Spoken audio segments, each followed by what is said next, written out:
Bakunzi b'Imana muri kumurumviriza Radio Maria Burundi ijwi ry'Imana iwacu ijwi ry'Imana iwanyu turasubiye kubaha ikaze mu kiganiro c'ishure ry'ubweranda. Umunsi rero n'umunsi ugira kabiri tugiye kuzirikana ciyumviro cerekeye yuko tugiye kuzoronka ibisigi vya Tereziya w'umwana Yezu mweranda iwacu mu Burundi. None rero ubuheruka twaravuganye n'umusaserdoti baturunyikiye kugira ngo adufashe kuzirikana iryo teka. None umunsi twatewe iteka yuko yaje turi kumwe hano muri studio ya Radio Maria Burundi. None rero reka ndamuhe ikaze ariko nanje turi kumwe ndabategura nkabashikiza iganiro ni Frere Atanaze. None rero twatewe iteka n'uwo musaserdoti Patiri Gallican Nduwimana. Pati tuguha ikaze uramutse igihugu c'Imana hama duheze tubandanye ikiganiro kigira kabiri. Mwaramutse neza. Mwaramutse, amahoro ya Kristu nagumane namwe. Ego murakoze cyane kutwifuriza amahoro. None rero tudatevye twarabonye ivya Tereziya mweranda, twaramvise ko ivyo tuzozirikana gushika mu kwezi kw'icenda.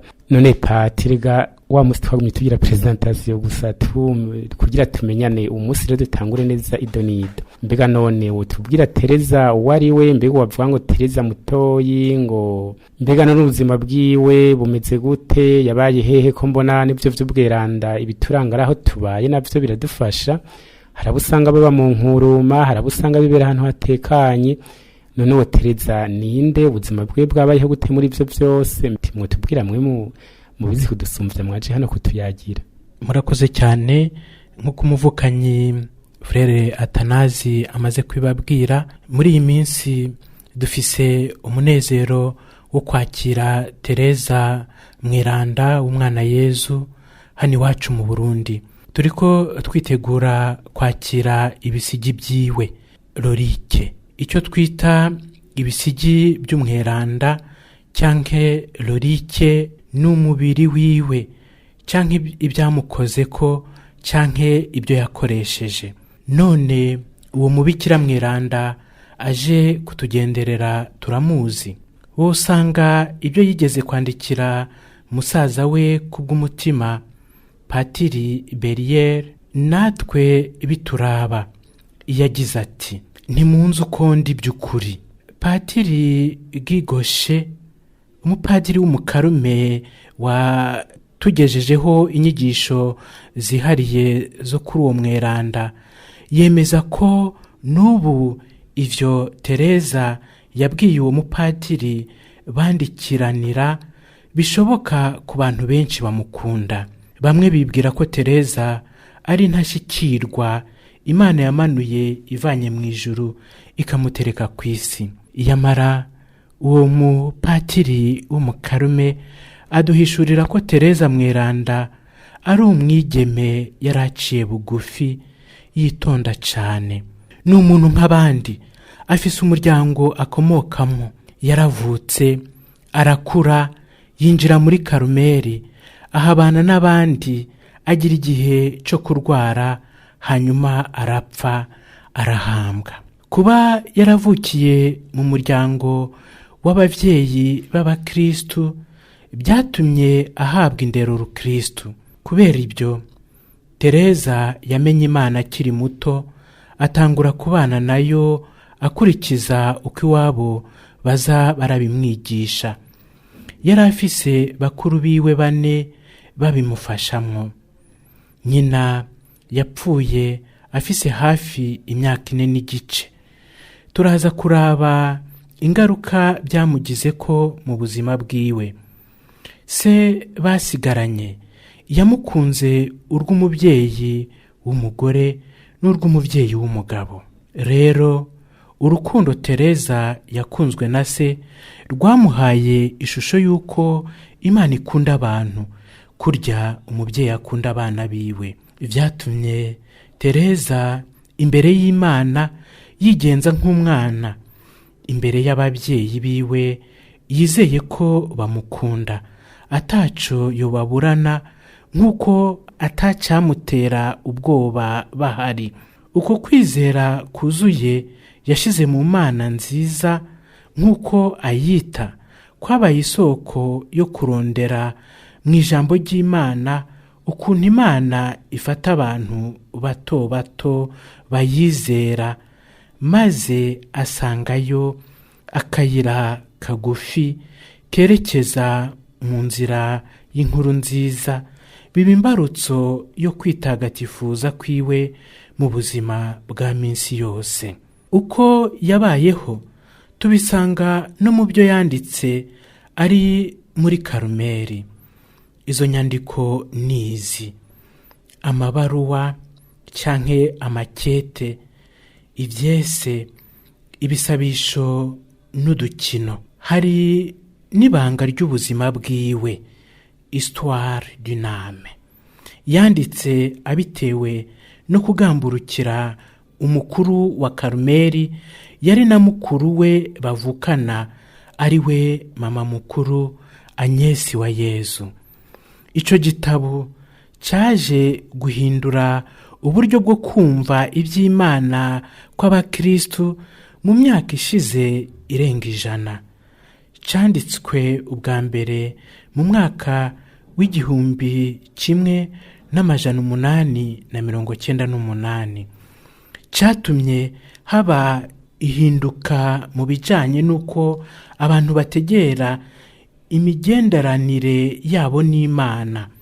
Muri ico gihe abantu batinye ibihano by'Imana, ariko abasomye iryo banga ry'ubuzima bwa Tereza ryabaviriyemwo imyumvire mishasha kuri kamere Mana y'urukundo rudashira. Barategera ko ari umubyeyi ahorana ikigongwe kidakama, naho umuntu yoba yikoreye umuzigo w'ibicumuro bikorerwa ku isi yose. Ico gitabo canaguye ubuzima bw'igisabisho n'ubuvukanyi muri Ekereziya Gatolika ndetse no mu bemera bose, kumbure n'abatemera, kuko Tereza bose baramukunda. Kuri uwo mukarumerita w'intamenyekana yapfuye afise imyaka 24 muri Karumeli yariziye.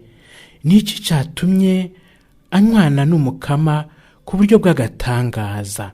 Nguko uko abiduhishurira: nta kindi nigeze ndondera uretse ukuri. Ngiryo ishingiro ry'ubutumwa bwa Tereza. Kuri we ukuri s'umuyaga udafatika, ni Yezu, ni inkuru nziza. Hari uwo yandikiye amubwira ati: Yezu niwe wenyine ariho, ibindi byose ni ubusa. Kuri Tereza w'umwana Yezu, ukuri ni Yezu Kristo. Ntiyahengeshanije kurondera ukuri mu mibanire yiwe n'Imana, mu mibanire yiwe na bagenzi be, no mu mibanire yiwe n'umutima wiwe. Yarakunda gusubiramwo amajambo ya Paulo mweranda agira ati: si njyewe ndiho, ni Yezu ariho muri njyewe. Kandi muri iyo nzira y'ukuri Tereza niho yatomokewe ku bijanye n'ishusho nyakuri y'umuntu.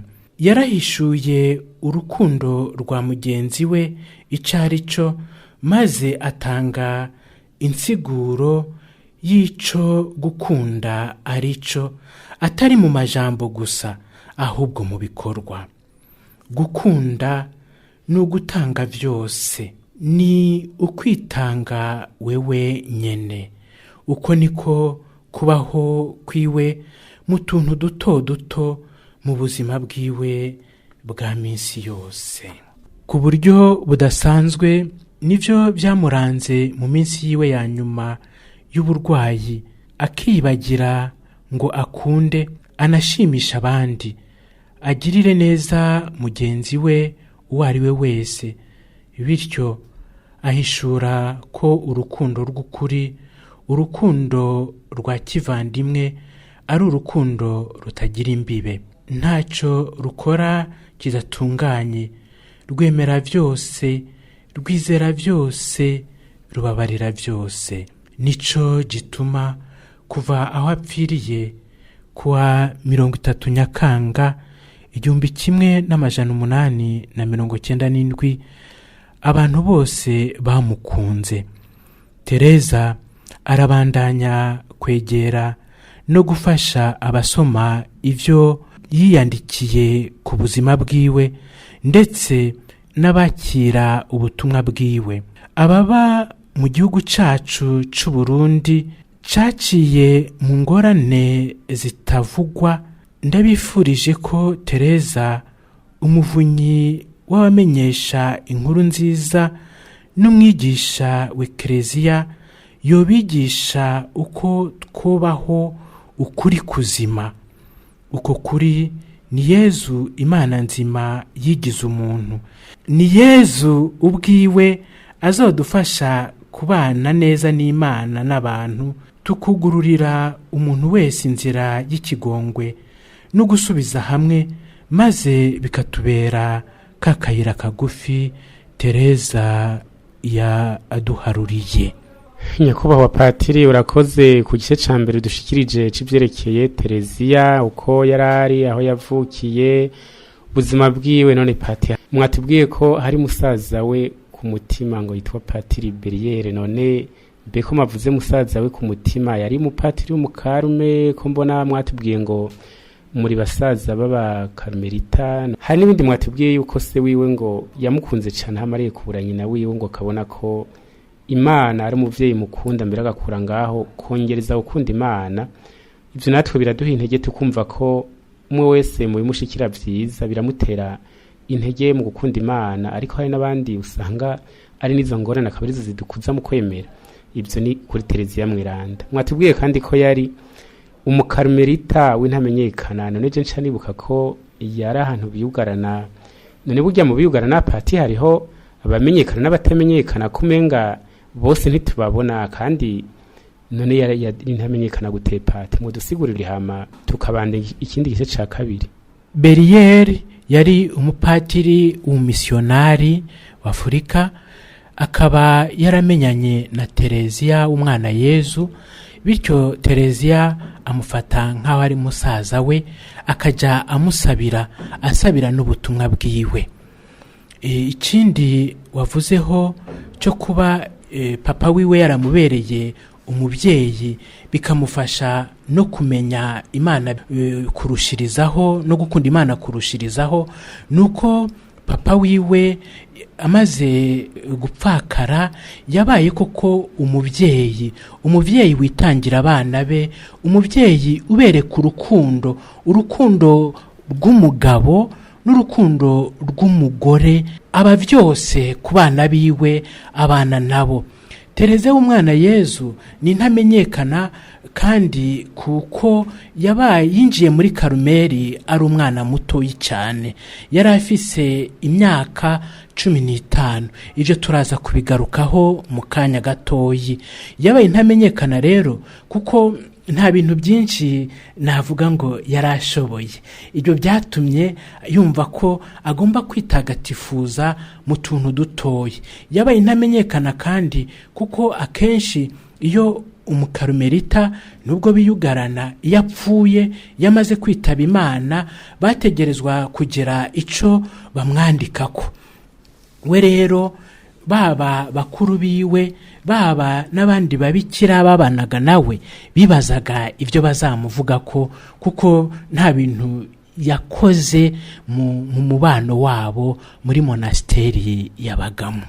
Ego Patiri, urakoze. Tukumva ko n'aba bantu bihebeye Imana canke abo bakristo basanzwe umenga rimwe ntaco bamaze. Tukumva yuko Tereziya dufasha kumva ko umuntu akunda Yezu, azi Yezu ko arimo vyose, acagira intege mu buzima bwe bw'ubweranda. None rero Tereziya tukumva ko ngo yari ntamenyekana kubera yari mutoya mu myaka, yari yaje ngira ngo arasavye uruhusha special kwa papa, mbere bakabona kumenga nta nivyo ashoboye gose, akabona ko ari wanyuma. None rero abantu menga nabanyuma kuri isi mbwa bakunda Yezu, arabagira abambere niteka. None Pati, ikindi kibazo twobandanya udusigurira ko mwaje kudusigurira ivya Tereziya mweranda.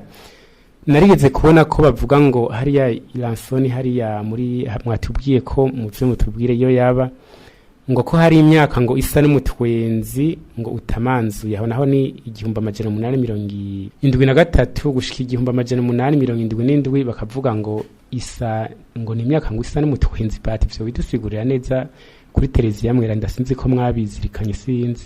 Nibyo tugira tubasigurire neza. Tereziya Maritino yavutse kuwa 2 Nzero 1873 mu gihugu cy'Ubufaransa. Yabatirijwe muri paruwasi y'iwabo yitiriwe Bikira Mariya inyuma y'iminsi 2 avutse ku itariki 4 Nzero 1873. Yitwa Maria Francisca. Izina yafashe muri Karumeli ni Tereza w'umwana Yezu no mu maso heranda. Yapfuye kuwa 30 Nyakanga 1897. Ababyeyi biwe bakomoka ahitwa Aransoni mu ntara ya Normandi mu gihugu cy'Ubufaransa bw'iburengerazuba. Tubisanga mu nyandiko ya mbere y'ubuzima bwiwe. I Aransoni niho naboneye izuba, nzohora nibuka imyaka isa n'umutwenzi utamanzuye yuzuye umunezero nahagiriye. Se Ludovico Maritino na nyina Zeriya bubakanye umugabo afise imyaka 35, umugore afise imyaka 26. Bakiri bato ababyeyi ba Tereza bashatse kwihebera Imana, ariko umukama yari yarabateguriye iyindi inzira yo kubaka urugo bahujwe n'isakramento ry'ukwabirana. Niho bitagatifurije mu rukundo nyakuri rw'intahemuka. Bari abagatolika bashinze imizi mu kwemera, bagerageza kubaho mu kuri nk'uko inkuru nziza ibidusaba. Ibyo barabiraze abana babo. Tereza asa n'uwabyonse mwibere be no mu ndero yahawe amaze kwisununura, ariko yabaye nk'umwana w'umutima. Iwabo basiga nawe akinogereza. Ababyeyi biwe bamuhaye indero ikwiye, ayakira neza kandi arayikeka, yama ibyamwa. Urukundo Ludovico na Zeriya Maritino bakundanaga rwabereye akarorero abana babo, biha n'umuryango wose kugira umutima umwe mu gukorera urugo rwabo. Umugabo yemera guhagarika umwuga wiwe wo gukora amasaha y'agaciro gakomeye kandi agezweho, umwuga wamuhesha icubahiro muri sosiyete y'ico gihe. Ahubwo yahisemo gushyigikira uruganda rwo kubarira rwashinzwe n'umugore wiwe, yabarira udusharizo tw'amadanteri. Kuva bafashe uwo mugambi, Zeriya yaciye agwiza ibikorwa. Umugabo ahinduka umuhuzabikorwa, agatunganya ibijanye no guharura ibyinjira n'ibisohoka.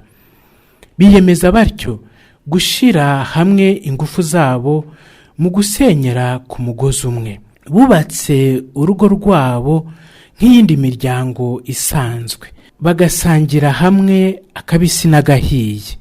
Byose babibamwo bitura Imana ya Yezu Kristu nk'uko umuryango w'i Nazareti bari bariragije wabikora. Niho mu buzima busanzwe bitagatifurije, bigisha n'abana babo korohera Imana, bakayikunda kuruta byose no kubana neza n'abantu bakurikije urukundo rwa kivukanye. Nguko uko Maritino n'umugore wiwe Zeriya babaye akarorero mu kubaka urugo rwabo, bikaba vyonobera akarorero abo muri iki gihe. Ni Papa Yohani Paulo wa II mweranda yabashize mu bahirwe kuwa 19 Gitugutu mu mwaka w'ibihumbi 2008 iriziye. Hanyuma Papa Francisco abashyira mu rwego rw'aberanda kuwa 18 Gitugutu mu mwaka w'ibihumbi 2015. Tereziya w'umwana Yezu asa nuko yari yarabuye ubwo bweranda bw'ababyeyi biwe mu byo yanditse agira ati: Imana nziza yampaye data na mama babereye ijuru kuruta isi. Bibarutse abana 9, 4 bapfuye bakiri bato, hasigara abakobwa 5. Umukuru Mariya yavutse mu 1860, Paulina mu 1861, Leonia mu 1863, Serina mu 1869. Umuhererezi wabo ni Teresa, ariwe se yita akamikazi kiwe. Bose uko ari 5 bagiye kwihebera Imana, 4 muri Karumeli, 1 mu babikira biyugarana b'abavizitandine. Mu mpera z'umwaka w'igihumbi 1876 niho Zeriya nyina wa Teresa yamenya ko arwaye kanseri y'ibere. Yandikiye umugabo wiwe yari mu rugendo ati: twishire mu biganza by'Imana iturusha kumenya ibidukwiriye. Iyo yakomerekeje niyo ivura. Uburwayi yaburinze rugabo nubwo yababara bikomeye. Naho yagiye i Lourdes mu rugendo rweranda, ntiyarose igitangaro cyo gukira, ariko byamuhaye ingufu zo kwizera. Yapfuye kuwa 28 Myandagaro mu 1877. Teresa yari afise imyaka 4 gusa. Byabaye inkomoko y'igikomere cyo ku mutima ku gahererezi kabuze nyina kakiri gato cyane. Yandikiye mukuru we Paulina ati: kuva mama apfuye nahinduye imico. Ubwa mbere nari ncankamutse nzi kuganira, amaze gupfa narwaye ugutinya, ngira umutima woroshe. Kundaba byonyene byari bihagije kugira nturikishe ndire. Bavuye gushingura nyina, Serina na Teresa w'umwana Yezu bituye mu maboko y'abakuru babo.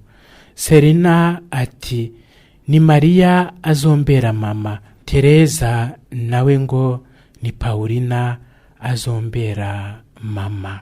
Nyakubahwa Patiri, turabakengurukiye cyane ku byo mudushikirije, ariko je hari ibintu numvise nishoboye kuzirikana muri iki kiganiro. Cyane cyane mbere twosabikanye nabubatse ingo Rukristo byafashije, dufatiye ku bavyeyi ba Tereziya umwana Yezu, tukumva ko bari batangwe kuja kwihebera Imana. Mwabidusiguriye ari byo bifuza, ariko ntivyakunze, Imana ikabatorera kubaka Rukristo. Nuko rero baratubwira yuko se wiwe Martino umengari yaratangwe ivy'ifaratiri mu nzira y'intuze ya nari naravyumvise. None rero na nyina wiwe Zeriya umenga nawe ne yashaka kwibera mu bikira. None rero umusaserdoti murazi ko abihebera Imana bagira abafasha muri iryo banga, aho abahanuriye bati mwe mwo kubaka Rukristo. Hama rero bamaze kubaka, nuko numvise yuko uwo mupfasoni Zeriya ngo yashaka gufata neza ubutumwa arose bukubaka neza. Mbere hayati cenzo kwivyarira abana benshi nzogire n'abaja mu ijuru. Ariko wa mugabo we nawe Martina ati jewe ivy'igifaratiri n'ivyo kwihebera Imana wamenga byamugumyemwo, kagomba nyine ko umenga n'iryo banga mbere n'enga ntiyavyumva gose. Ariko twumvise ko mu nyuma ngira ahubwo igisabisho c'umupfasoni we yahavuye mbere aheba n'akazi k'umwuga wiwe mwiza wo gukora amasaha arakora ivy'urugo agashigikira umudamu wiwe umugenzi we bagakora vya bindi vyo kudesa murabibona vy'udusharizo twavyumvise none rero tukumva ko bahavuye bagira urugo rwiza no muri ivyo umenga harimo kurota ariko bagafashanya bakubaka neza mbere ngira uwo mugabo yarashavuye yumvise baguma biburira n'abana yacagira ati narakubwiye ko ivyo vyo kugumuvyara ariko bahavuye bavyumva kumwe nico cabagiza beranda none Pati sinzi rero yuko mwohanura n'ubu nk'abo bose hari ibintu bizigitirira ugasanga ntibibuka ibanga Imana yabashinze ugasanga ari abadamu canke abapapa umenga bari mu buzima bwo kwihebera Imana turabibona bamwe bamugamenga n'utunyugunyugu ntibubake neza baguma biruka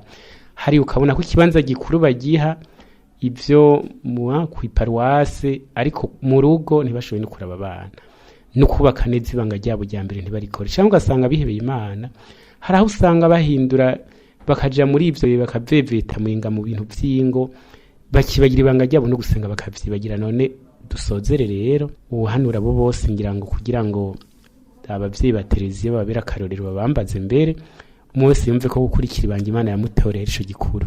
Kubaka rukristo ni umuhamagaro ni nacyo kenshi iki gihe tudakunze gutegera twumva ko ari ibintu bisanzwe ni umuhamagaro Imana ishira mu muntu kandi ubatse rukristo koko agomba kurangwa no mbere na mbere no kwita ku rugo rwiwe kwitangira urugo rwiwe no gukora ibikorwa byiza ni nacyo umweranda Yakobo atwigisha atubwira ko kwemera kutagira ibikorwa kuba kwarapfuye nico rero nashishikariza nasaba abubatsi ngo umuryango mweranda wa Tereziya w'umwana Yezu udufashe tubeho natwe turangwa kuko ibikorwa bishinze imizi muri Yezu Kristo ugusenga kwacu guherekezwe n'ibikorwa byiza n'akanyamuneza kagomba kuturanga igihe cyose na hose ngira rero nsozere kino kiganiro tuvugira hamwe iki gisabisho cerekeye umwana Yezu Tereziya w'umwana Yezu yakunze kuvuga mu buzima bwiwe bwa minsi yose kandi icyo gisabisho tunakivuga dusabira ingo kugira ngo dusabirane gukura mu bweranda ewe Yezu tunga ryanje mfise ndiyeguriye ugushaka kwawe nta kandi kanyamuneza ndondera atarako kugukinisha shira muri njewe inema zawe n'ingeso nziza rwana zawe kugira ngo umunsi nzovuka mu ijuru abamarayika n'aberanda bakumenye mu mukunzi wawe tubisabye kubwa Yezu Kristo umukama wacu Amen. Nuko rero n'abagwayi nabo mwebwe aho muri mwa kuri iki kiganiro akajambo ko baremesha nyina wa Tereziya amenye ko agwaye yavuze ati iyo yakomerekeje nivura bavukanyi muyumve namwe abagwayi mumvise ko yagiye hariya irurde ariko ntakire ariko karonka ingoga nshasha zo gukomera mu ngwara yiwe rero iyo yakomerekeje ivura ni Imana nayo namwe abagwayi naho utokira uwo mubiri izo kuvura ni washika mwijuru nuko rero ikiganiro cy'uyu munsi kigarukiye ngaha ikiganiro c'ishure y'ubweranda tucumviriza ku minsi yose ya kane isaha imwe y'ijoro no ku munsi w'Imana isaha 7 y'ijoro naho utaha mwari kumwe na frere Atanazi yakibategurira hamwe n'umutumire twarose umunsi Patiri Gallican Nduwimana wo mu muryango w'abapatiri n'abafurera b'abakarume naho utaha Imana ibazigame.